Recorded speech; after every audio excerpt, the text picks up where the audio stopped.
Hey, welcome back to the Debt Sucks podcast, the show where we talk about money, screw-ups, and how to unfuck your finances without needing a finance degree, a rich uncle, or a Pinterest-worthy budget binder. I'm Ben Matthews, your host, your bankruptcy BFF, your financial freedom hype man, and today we're jumping straight into the deep end. Because let's be real, the vibes out there, pure chaos. Groceries are ridiculous. Eggs cost more than a steak dinner. Interest rates are climbing like they're training for Everest. And the headlines? Recession incoming. Layoffs expected. Economic storm on the horizon. Some of y'all are panicking because it feels like the world is crumbling, or at the very least, your budget is. But here's the truth. Whether this is your first recession or your fifth, I've been through a bunch of these. I've seen markets crash, panic surge, jobs vanish, and you know what?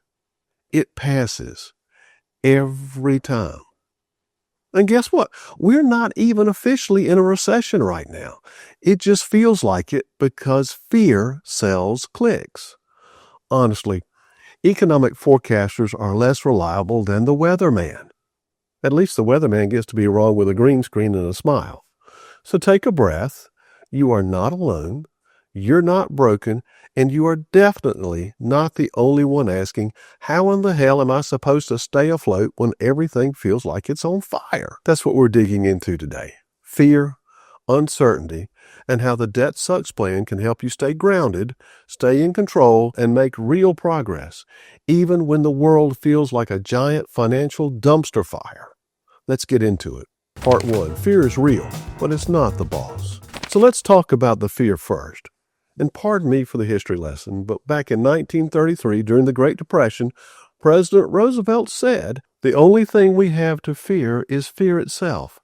FDR wasn't saying there's nothing to worry about. He was saying, don't let fear run the show. Because fear makes dumb decisions look smart and keeps you stuck. Have you ever avoided checking your bank account because you'd rather not know how bad it is? I mean, yeah, I've been there. That login and squint move, well, it's classic. But that's financial horror movie logic. If I don't see the number, maybe it can't hurt me. But here's the truth. Fear is a liar. It exaggerates. It makes you feel powerless. And worst of all, it shuts down your brain. When you're in fight or flight mode, you don't make great financial decisions. You make fast ones, emotional ones. You order takeout because whatever today sucked. You buy something you don't need because I deserve it. Or you shut down completely and stop opening the mail, which is basically ghosting your own money. Listen, fear is normal. It's part of being human, especially right now. But it doesn't get to drive the car. You do. Part 2, panic is not a plan. Here's what I want you to hear loud and clear. You don't need to fix everything today. You don't need to have it all figured out. You just need a plan that keeps you steady, even when things feel shaky. And that's where the Debt Sucks plan comes in. This is not some magical 3-step manifest abundance BS. This is real life, dirty hands, make it work money strategy for real people dealing with real crap. The plan doesn't fall apart when life does. So here's how we roll. Step 1 is the brutally honest money breakdown. Grab a pen or a napkin or the back of an old bill. Write down everything. What's coming in, what's going out, what you think you're spending versus what you're actually spending. It might be ugly, and that's okay. Shame thrives in the dark. We're turning on the damn light. So here's an example. Maybe you thought you were spending $50 a month on fast food, but it's $160. DoorDash, right? No judgment, just clarity, because clarity is power. Step 2 is your shit happens fund. Before we go smashing debt, we build savings. And I know, it feels weird. Ben, shouldn't I be paying off my credit cards first? No, not yet. You need a shit happens fund because guess what? Shit will happen. The car breaks down, the kid gets sick, your dog eats something mysterious, and now you're in the emergency vet at 2 a.m. If you've got $200 tucked away, That's a crisis you handle, not panic over. Even $10 a week is a win. Yeah, you're not saving for a yacht. You're buying peace of mind. Step 3 is the pile driver method. Once your shit happens fund is solid, now we start cracking into debt one chunk at a time. Make minimums on everything else. Save some, then obliterate one debt with the savings you've built. Smash it, celebrate it, yell about it, do a stupid dance in your kitchen, then move on to the next one. The pile driver method keeps you steady, keeps your savings intact, and keeps your brain out of freak-out mode. Step 4 is protect your progress. This is the part most planners forget. Life keeps happening. You're not going to beat debt and ride off into the sunset. You'll have good months, bad ones, emergencies, wins, backslides, and weird little Amazon purchases at 1 a.m. That is life. But with this plan, you're not starting over every time something goes wrong. You're adjusting. You're staying in the game. You're building a system that works even when the world doesn't. Now listen, I want to hit pause on the plan for a second to say this. It is 1,000% okay to hit pause on your plan if your life is taking a turn, if your income has dropped, or if things just feel extra shaky right now. Let me repeat that for the perfectionists in the back.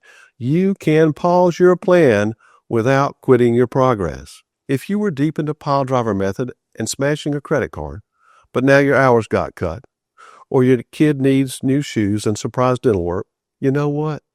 Shift gears, reroute, focus on building up that shit happens fund instead. Because if you're barely making it through the week, piling extra money onto debt isn't noble. It's stressful and unsustainable. This is what I mean when I say be intentional and thoughtful. You're not bailing on the plan. You're adjusting to your reality. That's not failure. That's wisdom. Even pausing for a month or two to build a little more cushion can be the difference between staying the course and spiraling when the unexpected hits. This plan is here to serve you, not the other way around. So breathe, recalibrate, protect your peace, and know that when you're ready to start hammering that debt again, you'll be coming back stronger. Real life example. Let me tell you about someone I'll call Maria. She was juggling 2 kids, part-time work, and a mountain of medical debt. She started with $50 in her Shit Happens fund. That's it. 3 months later, she had $300 saved and had knocked out her smallest credit card. 6 months after that, she had paid off 2 more cars, was sleeping better at night, and didn't flinch when her brakes went out. Was she rich? No. Was she free? Not yet, but absolutely on her way. That's what this is about. Not perfection, not performing, just progress. So yeah, the world feels like chaos right now, but you're not helpless. You've got tools. You've got power. You've got options. Remember this. If you're going through hell, keep going. That's Winston Churchill, or maybe Rodney Atkins, depending on your playlist. But you are not your debt. You are not your mistakes. You are not the balance in your checking account. You are someone who's choosing to fight back, to build something better, to get honest, and to keep going one small, brave step at a time. Listener question. Ben, I'm really trying to get my finances under control, but with everything happening in the economy, inflation, tariffs, talk of recession, it feels like no matter what I do, I'm falling behind. What's the point of saving or paying off debt when everything just keeps getting more expensive? Oh yeah, I feel this one deep in my soul. It's like trying to mop up a flood with a paper towel, right? The economy is rough right now. Groceries cost more, rent's a beast, and credit card interest feels like legalized robbery. But here's the truth. That's exactly why a plan, like the Debt Sucks approach, matters more than ever. You're not just building a budget, you're building resilience. Your rock pile, your shit happens fund, your consistent small wins, they're your armor when the economy's acting wild. You might not be able to control inflation, but you can control how prepared you are when life throws a curveball. Again, it's not about perfection. It's about progress, especially when times are tough. And honestly, That's when it matters most.